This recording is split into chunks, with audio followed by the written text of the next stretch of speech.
It was banned by kings. It fueled revolutions. It was once believed to be the drink of the devil. This is the dark history of coffee. Legend places coffee's discovery in Ethiopia, sometime around the 9th century, where a goat herder named Kaldi reportedly noticed his goats becoming unusually energetic after eating berries from a certain shrub. Whether or not the story is entirely true, historians agree that coffee cultivation began in the highlands of Ethiopia, where wild coffee plants still grow today. From these remote mountains, a small red berry was about to begin a journey that would eventually reshape economies, religions, and revolutions across the globe. By the 15th century, coffee cultivation and trade had taken firm root in Yemen, where Sufi monks used the drink to stay alert during long nights of prayer. From the port city of Mecca, coffee spread rapidly across the Arabian Peninsula and into the wider Islamic world. Coffeehouses began appearing in cities like Mecca, Cairo, and Damascus, quickly becoming centers of conversation, music, and heated debate. These early coffeehouses earned a striking nickname among religious authorities, schools of the wise. Not everyone welcomed coffee's rise. In 1511, religious leaders in Mecca grew alarmed by the freewheeling political discussions happening in coffeehouses and banned the drink outright, fearing it encouraged dangerous ideas and dissent against authority. Similar bans followed in parts of the Ottoman Empire, where rulers worried that coffeehouses had become breeding grounds for rebellion. Despite repeated bans and crackdowns, coffee's popularity proved impossible to suppress, and it continued spreading throughout the Islamic world. Coffee reached Europe in the 1600s through Venetian trade routes, and it immediately sparked controversy.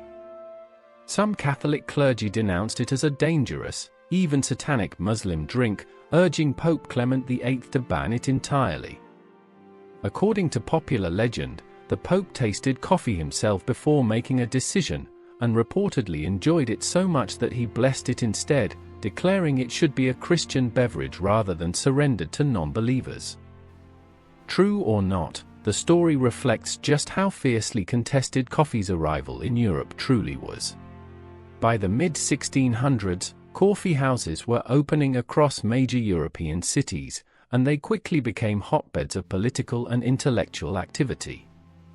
In England, coffeehouses became so associated with political dissent that they earned the nickname penny universities, where for the price of a cup, anyone could sit and debate philosophy, science, or politics with strangers. King Charles II grew so alarmed by the radical conversations happening inside them that in 1675, he attempted to ban coffeehouses entirely across England, fearing they had become breeding grounds for rebellion against the crown. The king's ban lasted barely 11 days before public outrage forced him to reverse it. Coffeehouses had already become too deeply woven into English social and political life to eliminate.